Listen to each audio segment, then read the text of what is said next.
Hey there, budgeteers. Are you ready to unlock the power of each payday and take control of your finances like a boss? Introducing the Payday Power Planner from New Money Habits. This isn't your average budgeting tool. Oh no. With the Payday Power Planner, you'll harness the unique rhythm of your paychecks to supercharge your financial game. Say goodbye to the confusion of monthly budgets and hello to the clarity of every payday. You'll know exactly when money is coming in and when it's going out, giving you the edge you need to stay on top of your finances. But that's not all. With the Payday Power Planner, you'll easily spot whether you're rocking a surplus or facing a deficit. Armed with this knowledge, you'll make informed decisions that set you up for financial success. It's time to transform your relationship with money and create the new money habits you need to achieve financial freedom.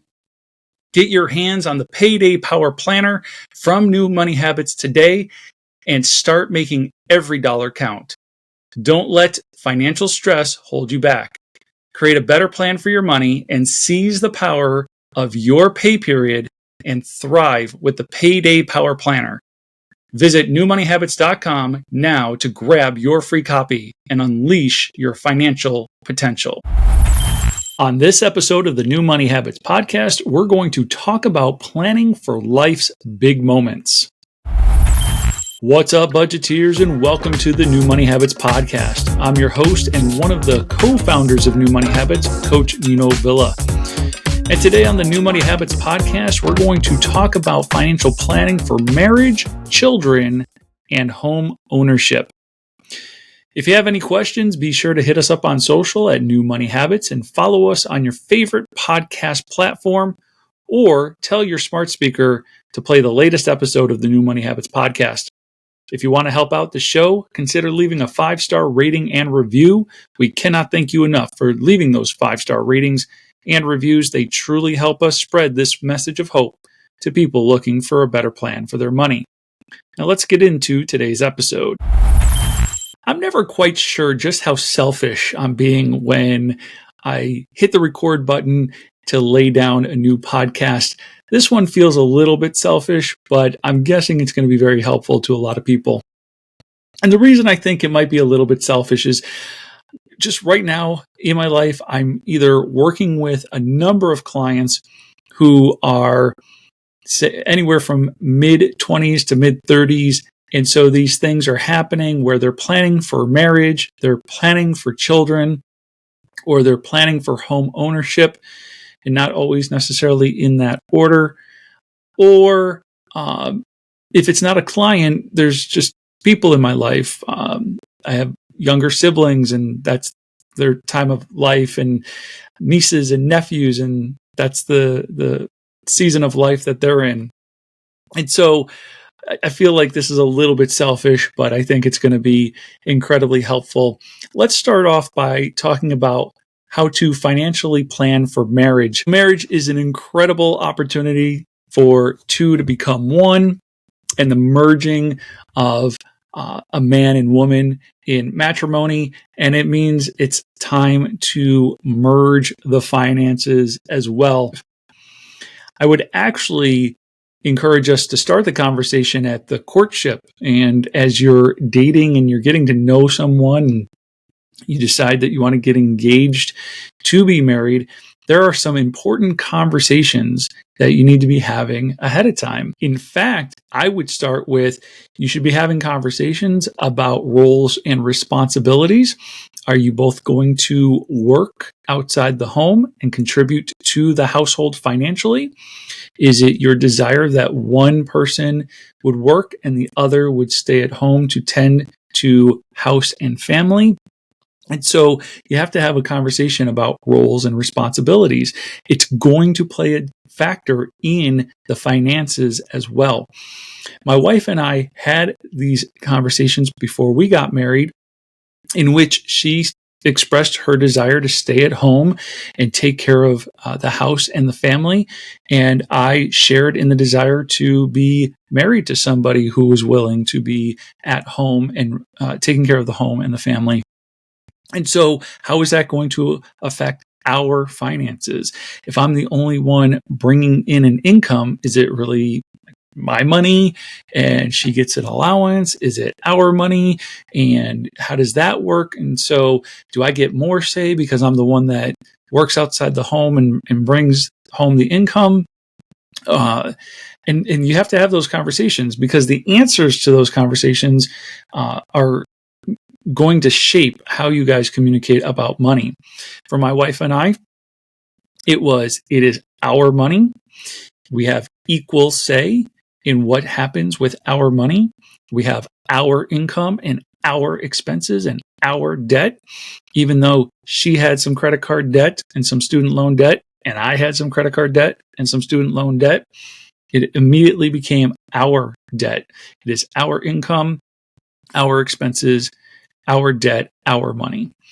And so you have to start by having conversations about roles and responsibilities and who's doing what. I would encourage that include, for my wife and I, it included, since I'm going to be outside of the house working and you're willing to stay at home, what is the scope of that responsibility? Who does the laundry? Who does the dishes? And while we were able to agree on that she was going to assume most of those responsibilities, it doesn't mean that I never have done a load of laundry or washed some dishes. And so having conversations about roles and responsibilities is going to be very important. It's also going to touch on your finances. And so the next part of that conversation is, now that we've established that we are a joint union here, the two become one. And since we are now one, and it is our money and our income and our expenses, it should be our checking account and our savings account and our retirement accounts, plural, because I want you guys taking advantage of every benefit that you can. And so you're going to have a retirement account for him and a retirement account for her. But it is still our money, our income. And so as you start to join these things together, there might be some logistics at play. There might be some opening of new accounts or some adding a person to an account, some closing of accounts. But really the idea is you guys are coming together as one, and your finances need to come together as. Now that you'll be combining your finances, you also need to be talking about what are your shared financial goals, what are your shared financial values, and having important conversations around how that money is going to be managed. And so I would encourage conversation around what are our financial goals? How much are we looking to save? How much are we looking to invest? How much do we want to sock away for retirement? Do we want to buy a house? When do we want to buy a house? But it's important that you set financial goals together. Sit down, dream a little bit, and figure out what it is that you want to accomplish with money. And then I would encourage a conversation around your values, making sure that the money that you are managing is doing the things you want it to do, that it's putting food on the table, that it's keeping a roof over your head, but that it's also doing other things that you value, like giving to charity or your local church, that it is supporting the types of companies that align to your values. And so if that's streaming services, maybe it's this streaming service over that streaming service because you just align with the values of that organization. Or maybe the values conversation about where your money is going is whether or not you would even have something like streaming services, because maybe the value is not in front of the television, but it's out and about doing something else. And so sitting down and really combing through your shared values and what it is that you want your money to accomplish for you is all part of the conversation when you are on the verge of getting married, or even if you are married already and you haven't done these things. If you have not combined your finances, if you have not talked about roles and responsibilities, if you have not discussed your shared values and your shared financial goals, I'd encourage you to do so. It is never too late to get started. And last, I would like to encourage you to make, as part of your conversation, part of the discussion about any mindset things that you bring into the relationship, and any habits that you're bringing into the relationship. And so thinking about what you have learned through observation of your own upbringing, any financial habits that you have created out on your own before getting married, whether that is you're a saver, you're a spender. I'll give you an example. So my wife and I, we have realized that we like to spend on different things. I am an experience guy. I like to spend money on experiences, and I will do so with relative ease. If it means that the family and I can go check out a spot or go to an amusement park or do this or that and build experiences together, memories together, I'm all for it. And while my wife enjoys experiences, that's not her go-to. Her go-to is trinkets, little gifts that kind of commemorate the event. And so if we go to an amusement park, while I'm there enjoying the entire experience and I don't need to leave with anything, my wife wants to stop off at the gift shop and get a little trinket to kind of memorialize the time together. And so we just value different things in that experience, not wildly different, but we had to talk about what that is and what those habits are and what our mindset is so that we could understand each other. Truth be told, when we first got married, we did not have these types of conversations or these insights. And so it used to drive me nuts. Like, why do we have to stop off at the gift shop? Why are we spending money on overpriced trinkets? And it wasn't until I began to understand my wife's habits and her values and her mindset that now it's just built into the budget is gift shop. Like, here's the portion of the budget that's just for the gift shop so that my wife can do the thing that she enjoys as part of the trip without any guilt or backbiting from me. It's already part of the budget. Go and spend and do that which you enjoy to do. And so that's just kind of the tip of the iceberg. But I think the real takeaway here is that you have to start having conversations about what does it look like as the two become one? How are we combining our finances? How are we getting on the same page with our money habits, our money mindset, and how are we exercising our values through how we spend money? Hey there, budgeteers. You know, good news can only be good news if there's bad news. So what's the bad news? The bad news is you and I have a deadly disease called sin, and this disease causes us to rebel and disobey God. See, God is holy, righteous, and just, and He cannot be in the presence of sin. So this horrible disease of ours separates us from the God who created us. And the bad news gets worse. There isn't anything you or I can do to make ourselves right with God. We are dead in our sins and on our way to an eternity separated from God. But that's not God's will for us. See, for God so loved the world that He gave His only begotten Son, that whoever believes in Him should not perish but have everlasting life. God did what only God could do. He made a way for us to be reconciled to Him through Jesus Christ. Jesus came into the world to save sinners like you and me. While we were still sinners, storing up God's anger against us for our rebellion and disobedience, Christ died for us. Jesus took the punishment that you and I deserve and have earned. Jesus is the substitute for your punishment and mine. Now, isn't that some good news? The word gospel means good news. The gospel of Jesus Christ is that you and I broke God's law and Jesus paid the fine. When we place our faith and trust in Jesus, we get to experience God's grace and mercy. Our gratitude should turn us from our rebellious and disobedient sin toward God, seeking after Him and His righteousness. When we do, God gives us a new heart and a new mind.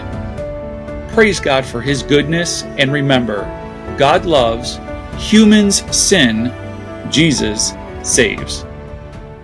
As I mentioned earlier, I have a number of clients and then even family members who are just in a season of life where it is new baby time, first baby time. And so wanted to talk about how do you prepare and how do you adjust your finances for when you're expecting a child. And it reminds me of clients that I had early on in my coaching career where we had started working together. We set everything up. They were really rocking their budget. They had a nice surplus. They're socking money towards their debt, and they're just eliminating debt left and right. And then out of nowhere, I had no idea that they were not trying. And so they're like, Nino, we got good news. We're pregnant. And we're like, oh, okay. Well, that certainly changes things. And of course they were like, right, like how do we manage this and what are we going to do differently? We're excited about all the progress we're making, but we also want to be wise and diligent moving forward.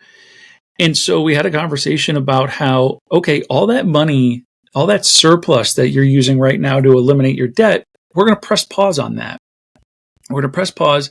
We're going to focus on saving that money so that you can get through the birth in the first few weeks or even the first few months without accruing any new debt. And so we want to make sure that as we're socking money away, that we're making a plan specifically for how to spend that money to acquire the things that you need when you're having a baby. So all the necessities that come with that. But also wanted to think about it from the perspective of medical bills. So yes, they had insurance and it was pretty good insurance, but we wanted to make sure that if there was going to be any out-of-pocket expenses, co-pays, that sort of thing, co-insurance, that they were in a position to pay for that. And so part of our conversation was sitting down and figuring out just how good the insurance was, how much was their out-of-pocket maximum, and making sure that we set that aside. I don't recall. I want to say somewhere in the area of $2,000 was their out-of-pocket maximum. So part of what we were doing was storing up a bunch of money, including that $2,000, so that as those medical bills came, they already had the money to pay for them. And so I think those are the types of conversations I like to have with clients and with loved ones that they might not be thinking about. Plenty of people are thinking about, okay, we need clothes and diapers and a crib or a car seat and a stroller. Some of those are necessities. I'm stumbling over my words because crib, not necessarily a necessity. A pack and play is, and then it can double as a crib. But I digress. So oftentimes we're thinking about those expenses, but what we're not necessarily thinking about is medical expenses and the adjustment to the expenses on a month by month, pay period by pay period basis. So we had to review and revise, well, what is the food budget going to look like?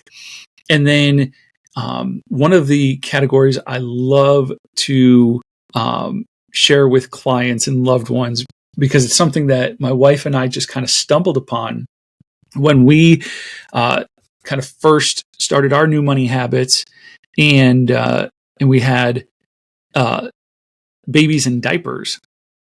So for the grocery store, I already encourage people to have two different grocery funds. One is specifically for food, and the other is for toiletries and other things that you would pick up at the grocery store, but that you cannot consume as food. And so while there's already two, when anybody is having children, I like to add a third. And so that third category for the grocery store is the baby fund. And so there's food, there's non-food, and then there's baby. And I love telling the story about how when we would go to the grocery store, Christina and I, and Faith was a baby, we had 3 envelopes with us. And as we were going through that grocery store, I would put all the food in one part of the cart, and then I would put the non-food items in another part of the cart. And if there was enough room, I'd tuck the baby supplies into another part of the cart. And when we got to that conveyor belt, we would put the food up there, scan it all, get the total, pay for it out of the food envelope. And then our second transaction would be all the non-food items. And so putting those up on the belt, scanning those, getting the total and paying out of the non-food envelope. And then last but not least, we would have a third transaction, all the baby supplies, diapers, wipes, whatever. Put those on the conveyor belt, get our total, and pay for those out of the baby envelope. And we did this often enough that some of the cashiers got to know us, and they're like, "Oh, 3 transactions, right?" And we're like, "Yep, thank you." And they were really friendly about it. And it was just an interesting time in our lives where the grocery store had 3 different envelopes. And so part of having children is looking at your monthly and your monthly budget and your budget by pay period, and looking at, what new expenses, what expenses are going to be augmented. And so is there something that you can reduce or eliminate? Now that you have a baby, maybe you're not going to use a certain subscription or something as much as you would have otherwise.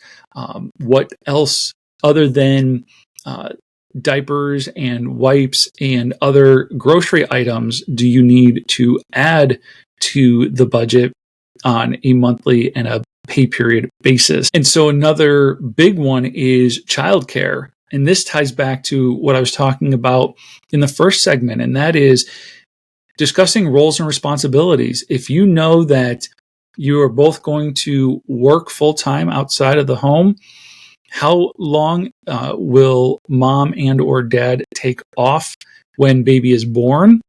And what will childcare look like? And what are those expenses tied to that? And then as the child ages, then it becomes education and thinking long-term, like a college savings fund, like a 529, or other early investments to get your kids started off on the right foot. But really, when there's the announcement of we're going to have a baby, you're thinking about not just those initial costs for things like the stroller and the car seat and those things, but also thinking about how does this change our monthly and pay period budgets, and what other types of monthly and pay period expenses can we expect and need to add to the budget. Hey there, budgeteers. Are you tired of feeling like your finances are running the show? Well, it's time to flip the script and take charge of your money with New Money Habits Financial Coaching. This isn't your typical financial advice.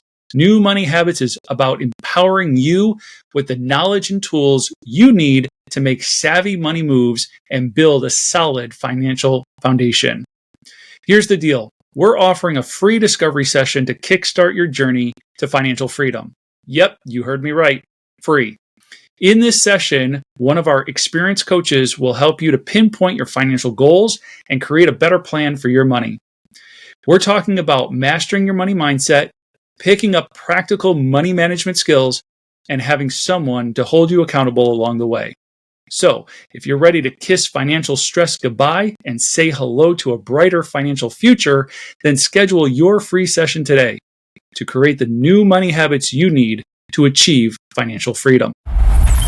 Okay, so as hard as it may be to believe, I also have a number of clients and loved ones who are buying houses. I say that it might be hard to believe just because the housing market and the interest rates are crazy right now, but that doesn't mean people aren't out there still trying to buy a home, especially if they're recently married or expecting a child.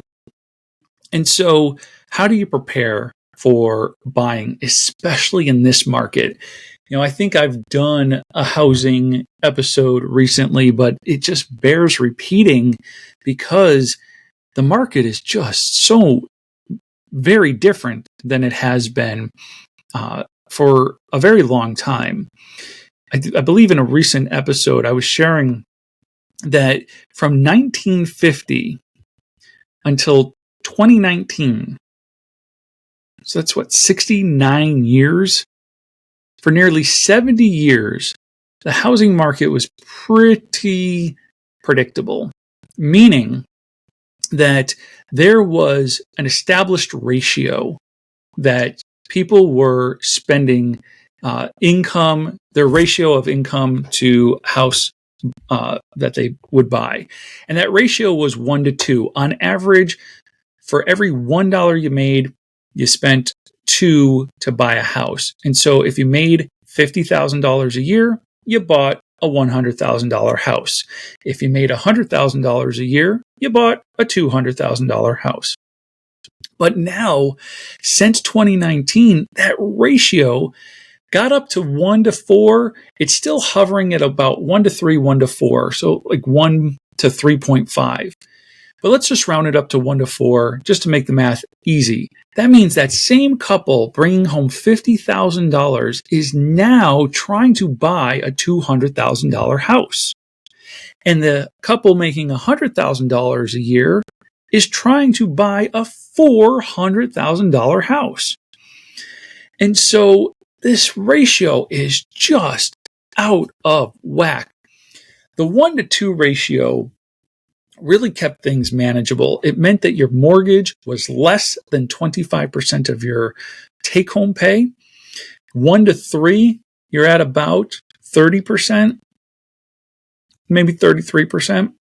But 1 to 4, you're talking about almost 50% of your income being used just to pay your mortgage, especially with interest rates being as high as they are currently. And so I feel very badly for young couples who are looking to buy a home and they're struggling. They are struggling to find anything that they can afford. And so my biggest piece of advice is that you want to try to get back to that 1 to 2 ratio. But in order to do that, it means financing that ratio and saving the other part. Nino, what do you mean? What are you talking about? Okay, let's take that couple that makes $100,000. They used to spend $200,000 on a house. Now they're spending closer to $400,000 on a house. And while the 1 to 2 ratio might be too much to ask, we can certainly try for a 1 to 3 ratio. And so instead of financing $400,000 with essentially nothing down, with an FHA loan, you can usually get into a house with just 3.5% down. That's really nothing. And so it's going to mean larger down payments. It's going to mean saving up your money for a while so that you can put down a larger down payment. So instead of financing $400,000, trying to get it down to $300,000 or even $200,000 if possible. Now, I know that sounds crazy. It means saving up $100,000 as a down payment or more. And I get that sounds crazy, but the other part of that is I am working with individuals and couples who are socking away a lot of money every month, which is great. And so using that money to invest it in, at bare minimum, into a high yield savings account would allow them to help grow that money a little bit faster. And so, and when I say I'm working with people who are socking away money, I'm working with multiple individuals right now who are putting away anywhere between $1,500 and $2,000 a month. And so that's 24 grand a year. Now, That would mean like 5 years before having $100,000 to put down on a house, which sounds crazy, but at the same time, for us who are out of our 20s and 30s, 5 years is like, yeah, that's a blink of an eye. That'll happen before you know it. And so it's not ideal. This is not an ideal time for a young couple to try to buy a house. They are going to be overextended. They are going to be spending 35, 40, as much as 50% of their income on a mortgage, which doesn't leave a lot of room for anything else. And so there's other creative solutions. I know people who buy a home and then they rent a room. And so, they got somebody else contributing to their mortgage through the rent. And so there's other ways to do it. So in an ideal world, you would not finance anything more than 3 times your annual income. You make $100,000, don't finance more than $300,000. But even more closer to ideal would be that you're not financing more than twice your annual household income. I've been coaching since 2013, so it's been 11 years now. And for the first 6 years, it was really easy. People would ask, how much house can I afford? Say, super simple, double your annual income, and that's what you should be spending on a house. So if I had a couple who was making $70,000 a year, $140,000 is what they could spend on a house. And here in the Phoenix market, you could get plenty of houses for $140,000. That just isn't the case anymore. And so that same couple is still probably making somewhere in $70,000, maybe $80,000 a year. You double that, that's $160,000, and you're not going to find a house anywhere in the greater Phoenix Valley for $160,000. It's just not going to happen. The low 200s, possibly for a manufactured home, and in the 300,000s for a single family unit. And so it's just, my heart goes out to them that young people are just taking on way more house debt than in generations before them. But there are ways to save up and put larger down payments down. And so for a couple, again, let's go back to a couple who's bringing home $80,000 annually. Normally, you'd only want to spend $160,000. In this case, 3 times would be $240,000. $240,000 gets you a lot closer to being able to buy a home, but you're still going to probably start at the 300s. And so having a $60,000 down payment, it's going to be important. It's going to be helpful because 4 times would be $320,000, right? So, but if you finance the whole $320,000, it is going to be really, really tough. And so, you got to just start thinking about home buying differently, staying at home with parents longer. And can I just address that for a moment? Here in the United States of America, I work with so many clients who are of other cultures. Mostly I'm talking about like the Hispanic culture, but there are others as well, where keeping adult children at home until they are married, so until they're 25 to 30, if that's when they're getting married, keeping them at home is done by design and on purpose. It's done by design and on purpose. It's to give them those years to save so that they can buy their own home. And again, I just ran the numbers a moment ago where if somebody's socking away $2,000 a month for a down payment, they're going to have $24,000 each year. From age 25 to 35 years, now you're talking over $100,000 as a down payment on a house. And that goes a long, long way to getting the finance ratios back to about 1 to 2 or 3 rather than 1 to 3 or 4. And so keep your kids at home longer. Do it by design and on purpose. Don't keep subsidizing your adult children's lives when they won't go out and work and contribute to the greater society. I'm talking about by design. You have a healthy, fully functional adult child who could be out on their own, but you're doing something financially sound and wise to help them with their financial future as well.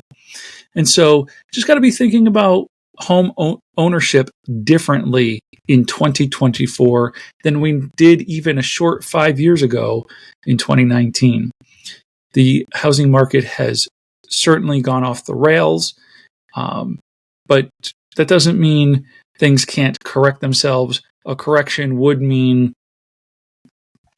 a lot of things, either hyperinflation, it would mean a recession, it would mean a lot of things to get back to a 2-to-1 ratio.